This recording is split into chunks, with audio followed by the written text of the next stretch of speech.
Welcome back to the Tempe Mentality Podcast, produced by a legendary comic, Mike Albanese. Big Man Mike, thank you for I'll take the legendary status every time you say it.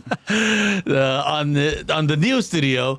I know a lot of people are still, liking the new setup that I have on, but now it's a newer studio with awesome sofa. This is very comfortable. Zip chairs. We're going to get Zip your chairs. logo on the back. The chair's going to have your logo eventually. No, really, no. Stitched in. Yeah. Really? Oh, Wow. yeah, buddy. That's cool. We're partying. And so now, returning to the show, to the Tempe Mentality Podcast, is Tom Delgado. Yeah. What's up, man? What's up, man? How It's are nice you? to have you back. It's good to see you, man. I'm very sorry that the last time we did this thing was, I don't have a studio yet to work to do the taping, and then We did it in the basement. Yeah, We did it in the basement just of before doing the show. That's right, just before the show. That was Yeah. great, though. Yeah. That was fun. Also, I wanted to tell you that show that you're producing is an awesome show. Oh, thank you, man. I do Thanks. a lot of obviously a lot of comics do a lot of independent shows or alternative shows, whatever. And yours is one of the best. Oh, thank you, man. Yours, Appreciate Doped Up Comedy. I don't know, but yeah, because I think what was the name? Jerkuri? Oh, Jeff Arcuri? Jeff Arcuri. Yeah. I saw him for the first time on your show. Oh, okay. And I was nervous for him because the girls in the back they were having birthday parties or something. Yeah. And they were talking all night. Yeah. And Jeff was like a fucking legend, handled it. And eventually I realized that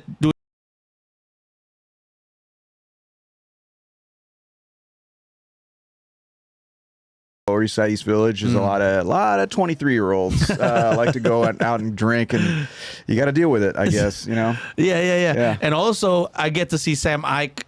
Yeah, that's right. Yeah. That's right. So Sam Ike is I'm great. very honored Yeah. to be performing in your show. Let's see what else. I'm gonna start blushing here. Come on, tone it down here. You moved, right? Yeah, we moved. We moved to another spot called Lucky Jack's in the Lower East Side. Yeah. After how many years? Well, we'd been at the old spot for about 6.5 years, and now we're at this new spot. So we're coming on like a little over 7 years. Yeah, Yeah. it's been a bit. Yeah, that's how I know I asked this, but it's not easy producing a weekly show.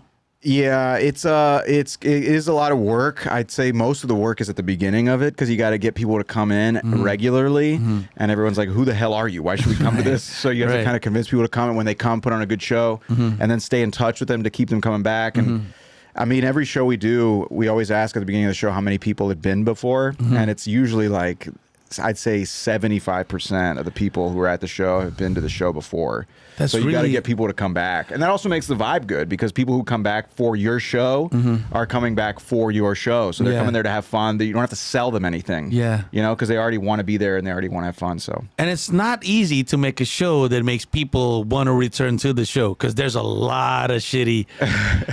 Oh, really? There's a lot? Oh, I wouldn't know that.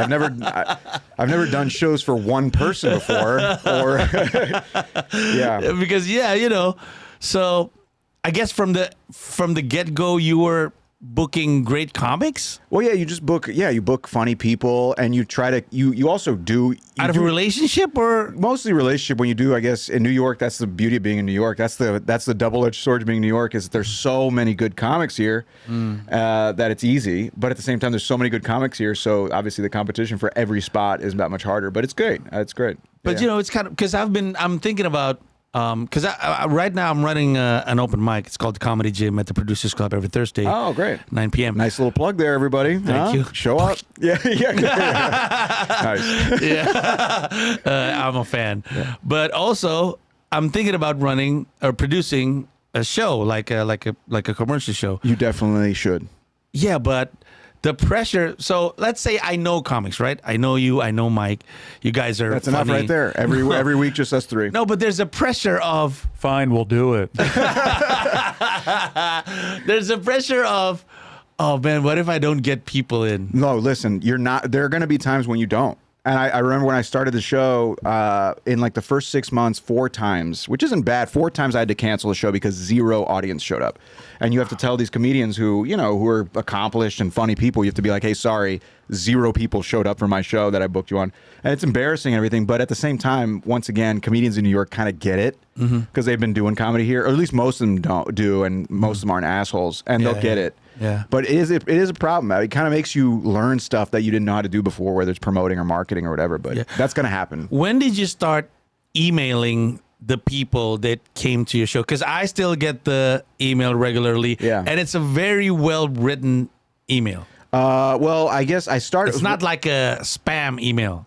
Well, You know what I'm it is. I mean, look, it's a spam email. It is, but let's call it what it is. But I know what you mean. Sound like yeah, it, I know what you mean. I actually write it out. Write it out. It's not a template email that I do. I write it out every. It doesn't take. I'm not trying to make it sound like it takes me a long time, but it is like thought out. I guess each week. But I started emailing people as soon as I started the show. Oh. At first, I would send people personal emails. Like I would get their email. I get an email list at the end. I'd be like, hey, fill out your thing. And I'd go table to table, talk to them. Get to know them and be like, hey, just put your email here. And then I would send personal emails at first because there were so few people and I knew something about everyone who I got their email from. So I would send them an email saying, hey, thanks for coming to the show. Hope your job interview went well, or whatever the hell we talked about. And then be like, hey, if you want, come next week. We'll be around. And then people would, I guess it's like anything. You just build a relationship with people and they become invested in it. They become invested in that show as opposed to just comedy generally, and they come back. How much of those people that return for the show return because of the show as opposed to because of you? Do they return because of you? Well, they return. Well, I think they return for both. I mean, we form a relationship with them, and they trust us, and they trust that it's going to be a good show. And they know not only that we're going to do a good job hosting it and performing on it, but also that we're going to book funny people. Yeah. Because if we didn't book funny people and it was just us hosting for bad people, they wouldn't come back. But they like us, but they also like the comedians we book, and they like the vibe of the show. So it's everything. So at one point you think like, okay, I think I can handle producing weekly show. Let's now start this monthly show, the New York one. Oh, the New York one. Well, the New York one I did kind of like as an experiment. I think the YouTube has a little bit of a following. People like the humor and they like the information and history. So I was like, all right, I'll just make a live show that combines the two. And I started doing that just to try it out, and it's done pretty well, and I enjoy it. That was also another thing. Like YouTube videos can be it can be pretty isolating. So I was like, I'd rather go back to what I enjoy doing, which is being in front of people and having a live interaction and performance. Yeah, just reminding people, some of you maybe watched the first interview I did with Tom, but to those who don't, I actually knew Tom from his YouTube content, and Tom's video was part of my research before moving to New York. And then eventually, which one was it, by the way? Which one? A lot of them. Oh, a lot of them. Okay. A lot of them. There's the you have this this specific horror. Oh themed, yeah, the dark side stuff. The dark sides, yeah. Yeah. And you also have the walking type. Sure. Yeah. And you also have the specific. I've studied everything. Wow. Because there's a lot of, obviously being in New York, there's a lot of content creator that creates content around the city, like about New York. But I have to say, yours is the funniest. Oh, thanks. And I didn't realize that you were a comic until I met Lucy. And then Lucy told me that you guys are dating. And I was like, Tom DNYC? I was starstruck. And then when I first saw you, I first met you, I was like, yo, it's so weird. I've been watching your video. And so now producing the monthly show, the show is about New York and history. Yeah, kind of. It's I guess it's more like a variety show, if anything. But there is history, so I'll do the way it's kind of formatted as of now is, you go up, do stand up a little. I do a little bit of stand up. I bring up 2 comedians who do stand up. Usually have some tie to New York, whether they're transplants or they're from here, or whatever. Then I bring up then I do a PowerPoint. I do a PowerPoint quote lecture on an aspect of the city. Yeah. And then I do trivia, and then I have a guest that I interview for maybe 35 minutes. That's amazing. Usually a professor, an author. So you started. So for this show, you are targeting a different kind of audience? Your YouTube audience, or the kind people of. who went to the weekly shows? Both have come, but yeah, it's more, and it's also just a different product. You know, it's like okay, this isn't a stand-up show. It isn't a lecture. It's something different. So, you know, whatever. Let's see if it's got any legs. You know, if people like it. You know, maybe this is a cool idea for a TV show. Maybe it's something new that people will get used to. I don't know. So it's you know, just trying something new. I guess I don't know. But So it's fun. how many shows have you done? I'm going to do my 10th this Saturday. Wow. Yeah. So 10th. it's once a month. I'm going to do my 10th this Saturday, and I'm actually doing one in Florida in January. So I'm branching off and doing a Florida version of it in January. That's crazy. Yeah. So we'll see. I've done a few videos in Florida, and I know the history of Florida decently well. So I was like, all right, try it in Florida. And I have a decent, I guess, somewhat of a network because I'm from there. But yeah, we'll see. And then just branch it out and hopefully do it in other places, and we'll see what happens. Yeah. I remember on the Let's See What Else show, there's this one guy in the audience. He was old, and he answers every trivia. Yeah, right. He's a regular at our. What's his name? Steve. Steve. He comes to he's come to a lot of shows. He's been coming to the show for like almost 6 years. Also, the monthly shows. He has not been in the monthly shows because, believe it or not, he actually doesn't live in New York. He started coming to the show when he was working here, like on an extended period of time. He's a lawyer, and now he doesn't live here anymore. He lives in Delaware, and he commutes in for the weekly show sometimes. Yeah, that's wild. Yeah, he commutes in. He takes a train. He's very nice. Yeah. Yeah. So we become friends with a lot of these people. Like it was funny. We were laughing. We've been to 2 weddings of regulars at our show. Wow. Yeah, we've been invited to 2 weddings. We've done shows at people's companies. We've had people at the show rent out the show to have the birthday parties. We've had a couple of those.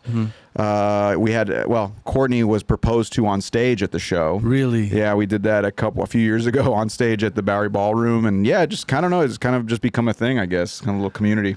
Wow. I think it's it helps when you're an out. I don't know what the word is.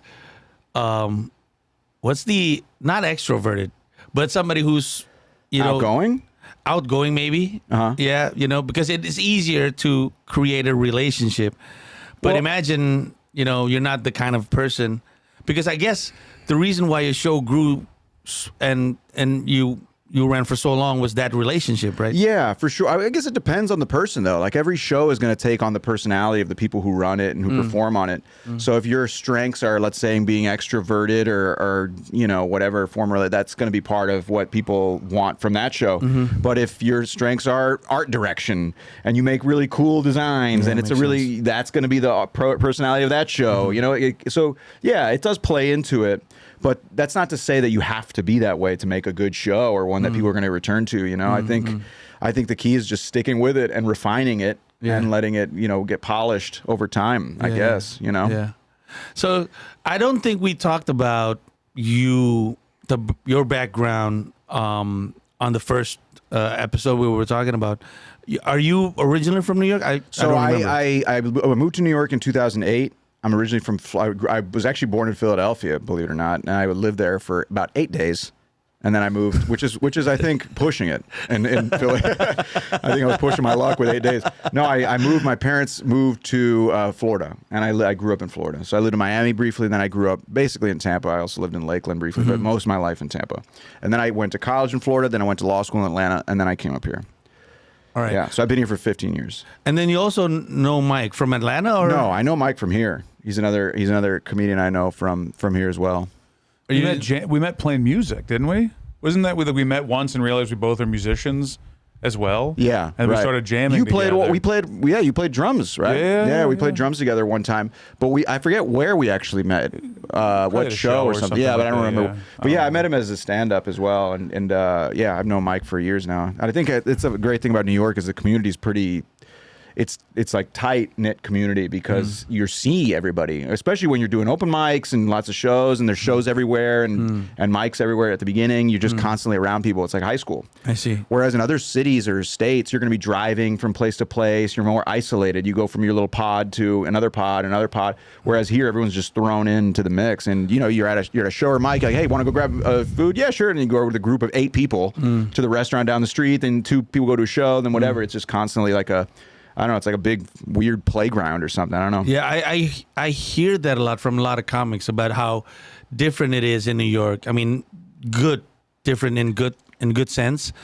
I think there's this comic she was from LA, and she says because LA is a car city, and not a lot of people have cars, it's kind of isolated. Yeah. That's every city in the United States, pretty much, I think. Oh, okay. Just about. I mean, I guess you have like Boston and other Chicago, but they're even then they're pretty spread out. It's not the same kind of environment as it is in New York, in my opinion. I don't know. So you were saying that you moved a lot from when you grew up. Not really. I mean, I'd say I grew up in Tampa. I mean, I was there from when I was like second grade till I graduated high school. So Tampa was kind of my hometown, I guess. What was it like growing up in Tampa? I know nothing about Florida. Really? Yeah. Oh man, well that's good for you, I guess, and good for me, I guess. Just so you know, Florida gets made fun of a lot. I know. I hear that a lot. Yeah, Florida's like it's like the complete butt of every joke in the United States. Yeah. But it's funny because it took me leaving Florida to really be able to appreciate it. Because as weird as it is, it's also very unique. There isn't really any other Florida, you know. It's in the South, but it's not Southern. It's diverse. It's got a lot of Latin American. It's a really interesting place. I think there was an interesting statistic. Like I think it was 1940, Florida was the least populated Southern state. Wow. The least populated. And now it's by far the most. So that just goes to show you that in one generation, it's basically, done a complete 180.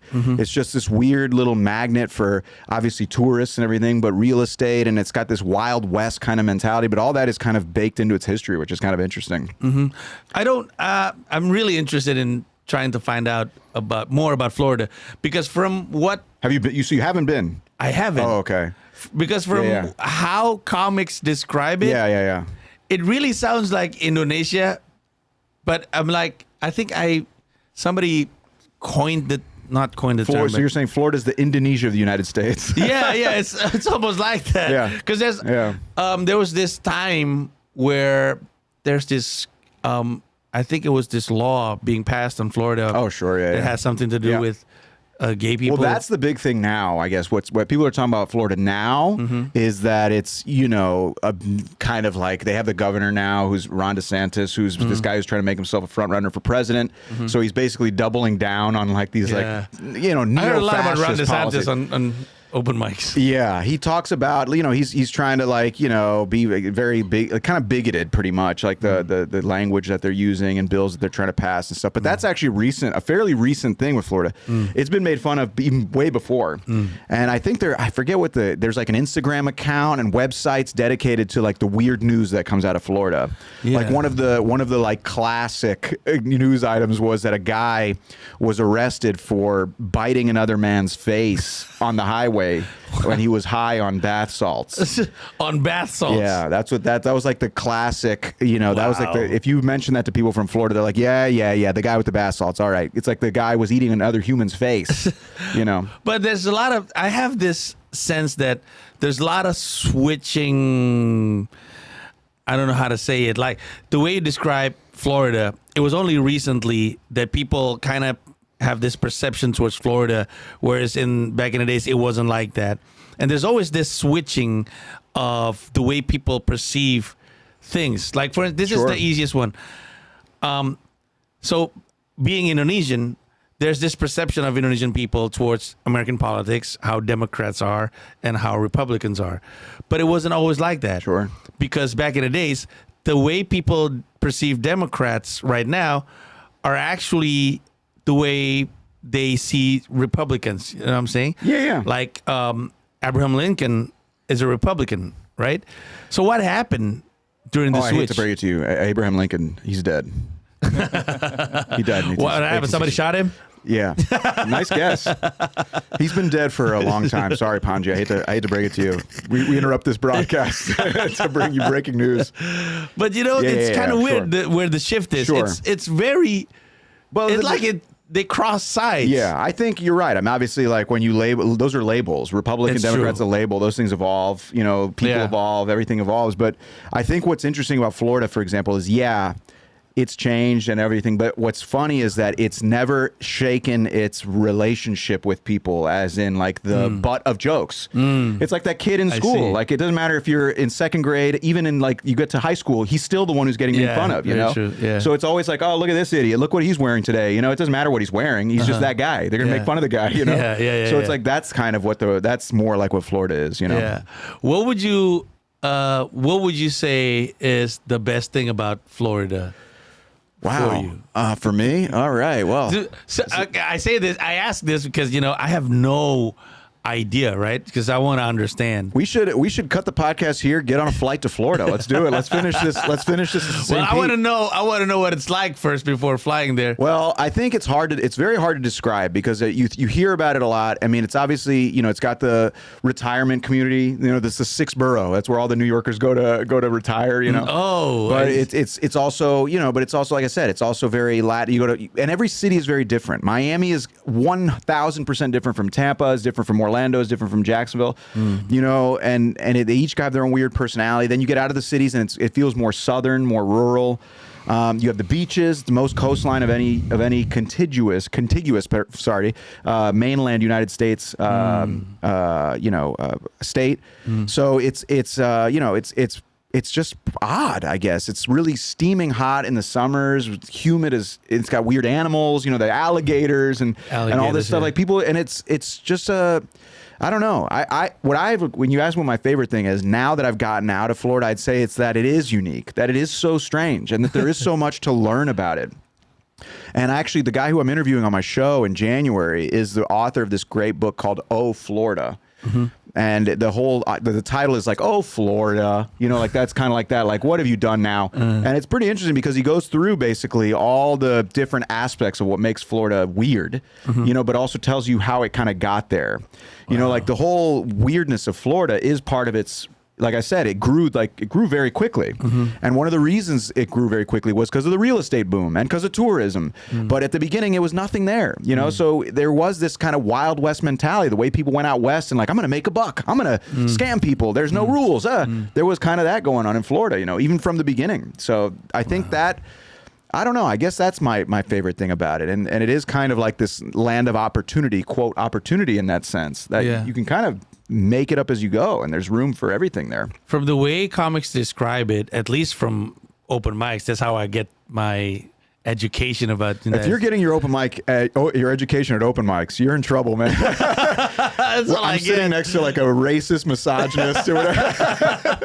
I would like to point out that you're wearing a St. Augustine, Florida hat. That's right. I am wearing a hat. This was unplanned. I didn't know you were going to be talking about Florida this much. Oh yeah, yeah. Because it seems like when people from New York go to Florida, families go to Orlando, and I guess people who wants to party go to Miami. Well, yeah, Is there's that Miami. Well, yeah, or it depends. They call like the Panhandle they call it the Redneck Riviera.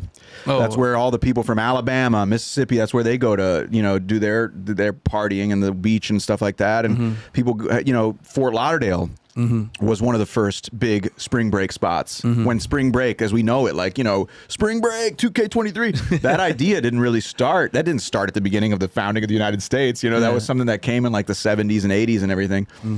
And so, yeah, you have, Tampa's got its own history, and the Cubans who were there, and the cigar, the history of cigars and all this. So each one has its own unique kind of thing.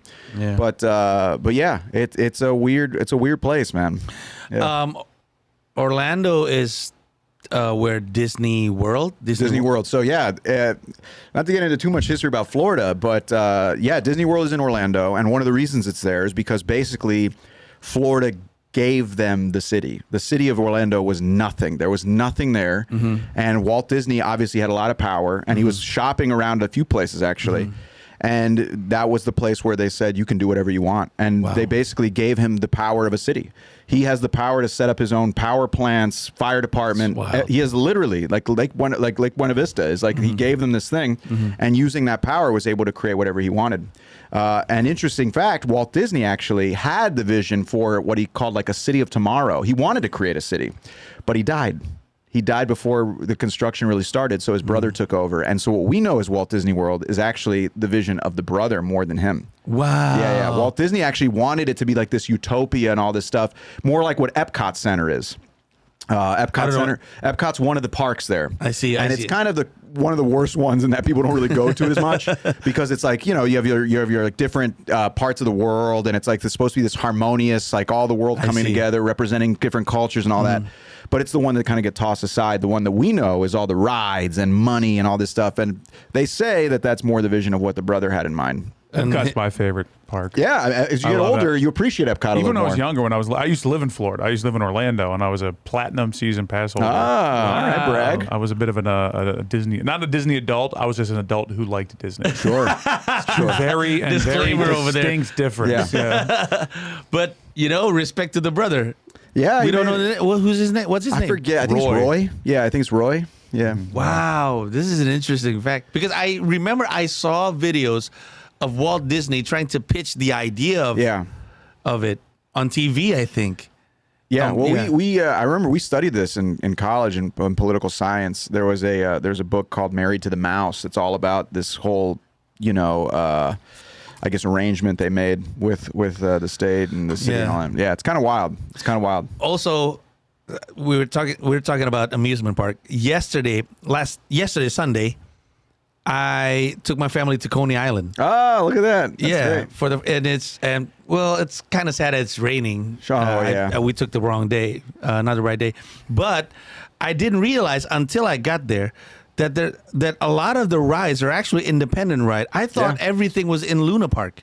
No, well, there was actually multiple parks at one point. There was multiple. Oh, really? Yeah, there was multiple parks there on Coney Island. In fact, famously, Fred Trump. Donald Trump's dad bought one of them and tore it down. Wow. Yeah, it was actually why? Because he didn't want it. He tore it down immediately because he didn't want it to be landmarked. He wanted to be able to develop it, obviously. Oh. And the reason that what's interesting about it is if you look in the news, the old news clippings and all that stuff, you'll see where Donald Trump got a lot of his, personality. It's his dad, because his dad had all these like bikini-clad women come and did this huge thing to tear it down, and like it was this big event, and of course, like and this in the face of everyone who was complaining about it. Wow! So he doubled down and was like, "All right, well, fine. I'll just bring all these bikini women. We're gonna tear this thing down, and screw you." This is awesome. Yeah, pretty wild. Also, Cyclone is independent. Was it? I think it is now. I'm not totally sure, but yeah, a lot of the parks are gone there. There was, the whole beach, all that boardwalk area. It used to be area. bigger then. Yeah. There's 4 different parks. Yeah. Wow. Because we went there basically because my daughter has a thing for sharks, and so we went to the New York Aquarium. Nice. Oh, I thought you were going to go into the beach because no. I heard there are sharks. So we throw a bunch of chum in the water, and we just cross our fingers. Hope we can see one. No, but we went to the New York Aquarium, the aquarium, and I was like, and a lot of the rides closed. I guess it's because it's Thanksgiving weekend, maybe. Sure. But then, so it used to be bigger than that, way more bigger. rides. Yeah, way bigger. Even in like the last 10 years, it's scaled down. When was the heyday of it? Oh, that's like the early 1900s, like the first half of the 1900s, I would say. Yeah, like the 1930s, 1920s, all that time. Yeah. Yeah, because I'm really impressed in how they think it's still a good idea to have Cyclone running. Yeah, I mean, it is kind of like It's the only wooden. It's a very, and it's also supposedly very, I've actually never ridden it, but it's supposedly very like jolting and jarring to ride. I remember Kumail had a long joke about the Cyclone. And then, but yeah, it Kumail was long-winded about a joke. It's that time of the show where Mike rants about Kumail Nanjiani. Mike with the jab right there. Play the theme music. But yeah, because we saw the ride and it wasn't moving, but even I don't want to make it sound like I'm doing bad PR for them. I think it's safe, man. I don't think they would let a ride like that. I think it'd be too bad a PR for them to let it go too much. You know what I mean? Yeah. Like, there's a lot of pressure on them to keep it going. Yeah, but it's very interesting how is that the only? So what's the oldest kind of like roller coaster ride in New York? Is it that? Yeah, I don't That's think- the only? I think it's the only roller coaster here. Yeah. Oh. They used to have a lot of games there too. I remember when I moved here, we went out there shortly after, and they've gotten rid of a lot of those games. They had a game called Shoot the Freak, where it was just this empty lot, and they'd give you paintball guns, and there was a guy out in the lot just like in like a padded suit, and he'd run around. That is wild. And you just unload on him with a paintball gun. That is crazy. Sad guy. It's called Shoot the Freak. I don't want to relate to all of this too much, but did you ever go to a Renaissance fair and you could buy gosh. tomatoes and throw them at a guy? I used to do that. That's great. I was the guy that had my head in the stalks. Oh, you were the guy. I was the guy that would go and make fun of you and make you want to throw tomatoes at me. Oh my gosh! Really? So it wasn't even a Yeah. dunk tank. It was just No, just full on. You put your head through a hole and then they throw get paid tomatoes. for that? Oh, that's Yeah, yeah, so yeah. funny. Not man. enough. But No, I mean, but how much you get paid? maybe like $100 a day. You got a resume? You're trying to No, get I'm it? just saying. Early in comedy, I was like, oh, this will be work good on my crowd work. It'll be good on my work on my Wow. stage fright anxiety. Let this Because be a I've lesson known to those aspiring stuff all comedians. my life, and finally I get to meet a person who's Bro. actually behind it. To this day, if I eat a tomato or if there's a tomato in my dish that's like 3 minutes just not perfully ripe, just barely not ripe, I can't eat it Oh, that's because really, I can still Yeah, taste that's in the back of my disgusting. throat because they obviously were getting rotten tomatoes Damn. because they were the cheapest ones to buy. This goes back to the conversation we had about bad comedy shows. We'd have had to do. There you go. Mike has had to do some. He had to get tomatoes thrown at him to practice comedy. Are you kidding me? That's way better than any open mic or show that you could start. crazy. That's crazy. What's the craziest gig? The worst gig, I've had some pretty bad ones, man. I once did the one that comes to my mind is I once did a show in like a little theater, and there was one person in the audience, and the person who was producing the show said, "Let's do the show anyway." And what they failed to, well, anyways, fast forward, part of the show is a panel discussion. And part of the panel discussion with the comedians is inviting someone from the audience to participate in the panel. So there was one person in the audience. So that one person sat in on the panel, and we were doing a show for 0 people. And I was just sitting to myself, I was like, why are we doing this right now? This is so dumb. I was like, this is so embarrassing. And like, we're doing a show for a complete empty theater. And anyways, that kind of stuff. I mean, yeah, you've had shows where people get into fights. I used to do this comedy club in Times Square where it was all the tourists who get scammed to come into the club. They get told that like Chris Rock's going to be there, and they show up. They're like, "What the hell is this?" Yeah. And so half the audience is angry, the other half is just wasted. Yeah. The people passed out in seats. They got into fights in the man. audience. They tried to come on stage. Like, I mean, there's so many, man. Yeah, That's yeah, wild. yeah. Have you ever gotten people mad at you for your jokes? Oh, yeah. Really? Not at my jokes because I'm like being offensive, but if like you were saying, like crowd work, if someone's being disruptive and you call them out and you get laughs out of everybody else, they feel like you're making fun of them. Yeah. And so you're like, oh, well, they get angry. And you know? the worst part is when we try to, handle a heckler. Yeah. But then the whole crowd is on the heckler side. Wow, what kind of stuff are you saying? Sometimes it's like that because Yeah. basically Yeah. what happens is usually, I mean, this is from my experience back in Indonesia. I'm not doing well with my set. Okay. So obviously I didn't Right. have the audiences, Sure. I don't have them on my. Yeah, but so that's to a say. different. I would say that's a different problem. That's when you bomb, which happens obviously to everybody as Yeah, well. But that's more of an issue of bombing rather Yeah. than like I guess a crowd work issue. If you're Yeah. bombing, nothing is going to work. Yeah, You know, exactly. like, But that's the- sometimes, for whatever reason, comics tend to think, okay, my jokes are not working. Right. They're not liking my That's jokes. true. Let's try crowd True. work. And it's very hard to win the Yeah, if audience. it's a bad audience. Yeah, because yeah. you didn't win them from your jokes. Yeah. Why would you think doing crowd would work? Yeah. And then they just start hating you even more. And Yeah. somebody heckled, you try to deal with them, and then everybody was on their side. So it's weird. Yeah. I'm having a bad taste because last night somebody just said I'm boring on stage. They said you're boring. Yeah, They said you're- boring. I was Really? like Yeah. that. I mean, whatever. That happens. That happens. I remember at that Times Square place. I remember as soon as I got on stage, someone just goes next, and I was like, "Well, this is not going to be a good set. I still got 15 minutes up here, buddy." So from there, you're just like, "Crap, I got to dig myself out of this." And yeah, you do that. I remember once I had a heckler. They were doing stuff the whole time, and I made fun of them. I handled it well, and everyone was laughing and all this stuff. They waited for me outside of the place. Wow. Yeah, and I was like, I'm not walking that direction. So I walked the other way, and they started yelling at me. I was like, oh crap. So I got away. That's the worst heckle. No, I mean I've had other stuff too. I've had plenty of I remember we did a show at like one of these like a really conservative group like type things in Long Island. It was like 200 people, and they were all wasted. And by the end, there was like a group of them who took out an American flag that was in the thing, and they were walking around like they were like, you know, waving it around they were walking around the place with the flag and stuff like they were going to storm the Capitol or something. But yeah, a lot of you know, I've done some bad ones for sure. Mike, do you have a worst heckle story? There's so many of There's them. a lot of Yeah, them. it's Sometimes the funniest heckle would come from comics. I had a knife pulled on me in Baton Rouge. on stage. Really? What were you A guy saying? threatened me on stage with a knife. Who knows? Probably bombing. You know, because I wasn't talking about alligator or whatever the fuck Right. those idiots listen to. Like, Yeah. it was just you know, bad comedy. Yeah. So you saw the knife? You pulled Oh the yeah, knife? pulled it Holy up. crap! Yeah. It was. But yeah, he was just tough. trying to scare you, right? Yeah. But it was still insane. You then you didn't like throw it into like hit the wall behind you like ding ding ding, like, like in the cartoons or something. Like, oh, Did you continue though with your set? Of course. Amazing. Yeah, you had to. I would pee my pants if somebody come up to me with a knife. that'd be a good bit. Just see yourself on stage. I wish it was. That's a good I wish that was the time when people were filming every set. I'd be. Yeah, Well, that's right. oh, I'd be yeah. a billionaire by That's now. true. Yeah, That's yeah, true. yeah. It would be viral. Yeah, you'd have your merch, your hat with a knife on it. Selling knives after the show.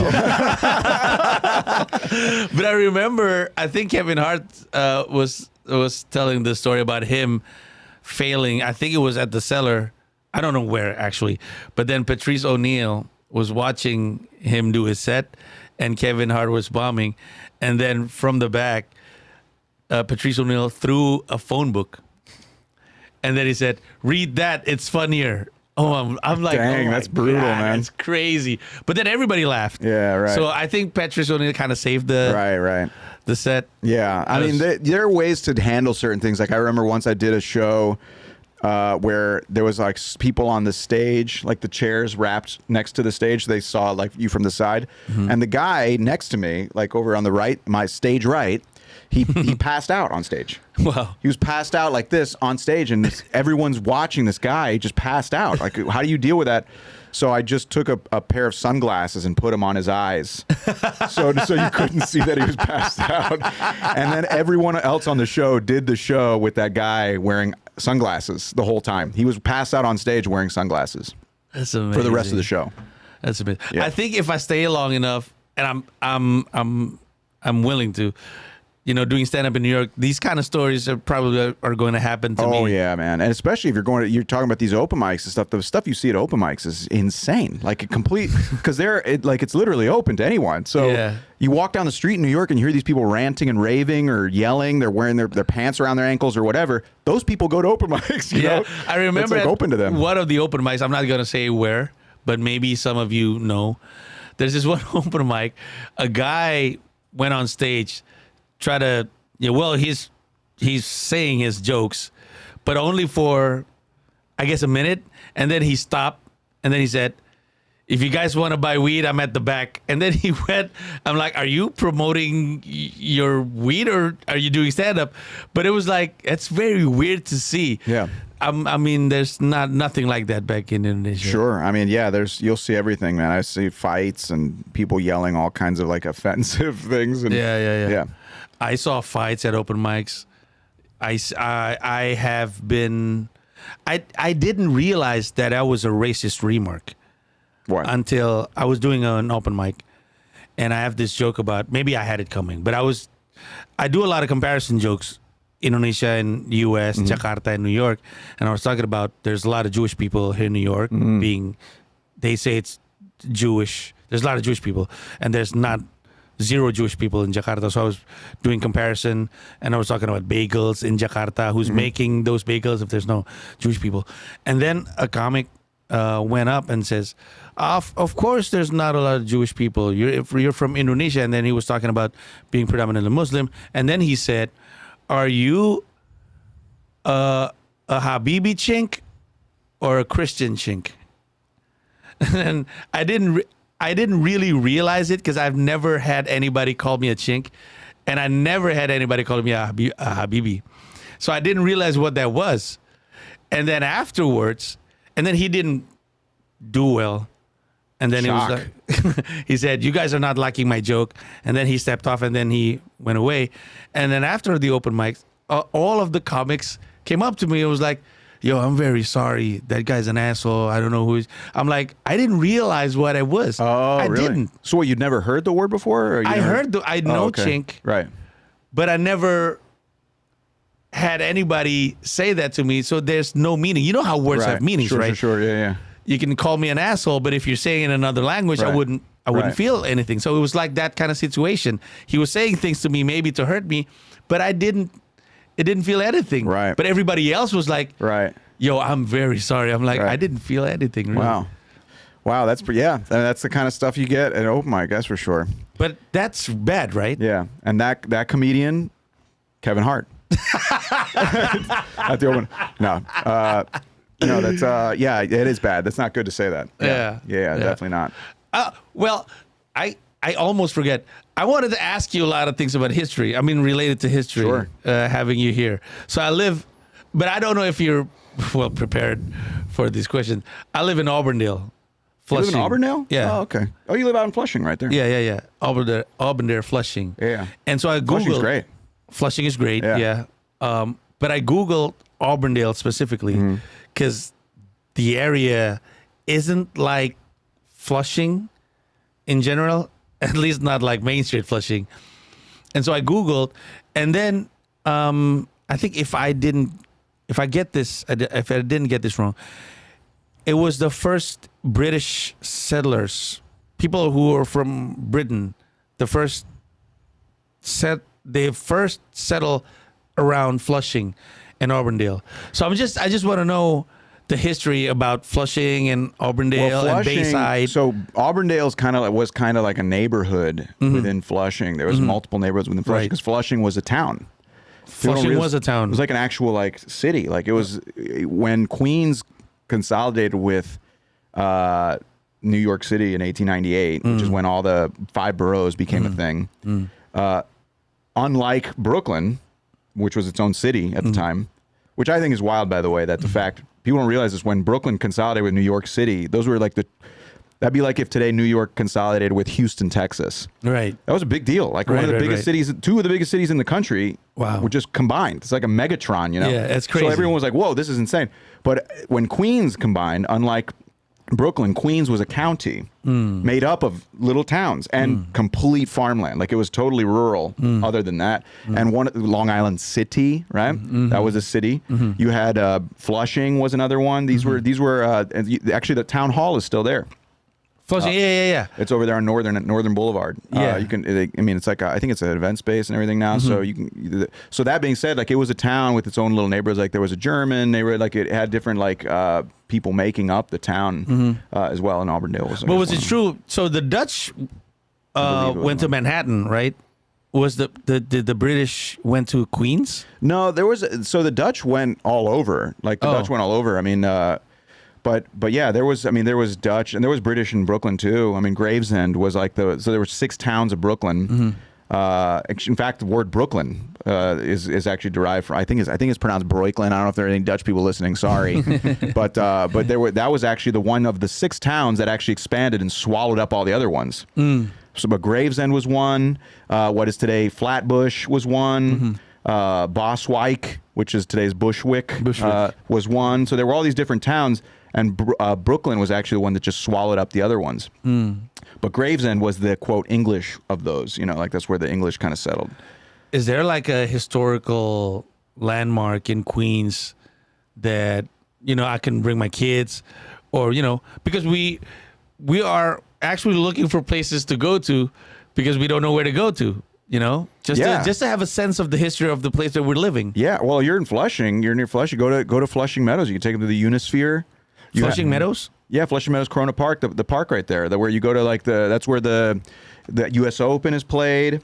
But what's cool to see there, you have the Unisphere, that huge globe there from Men in Black. I don't know if your kids have seen the movie. Yeah. That big globe right there. Oh, sorry about that. You have the Queens Museum, which has the panorama, which is one of the cool. So cool. It's one of the more underrated kind of attractions in New York, in my opinion. It's basically to scale reproduction of New York City. I see. And you're in this like little big like a dome type thing. You walk in and you're looking down at New York City, like recreated building for building for the most part. 299, 96 is the latest update, I believe. I was just there like 2-3 weeks ago. It's to the late 90s. Yeah.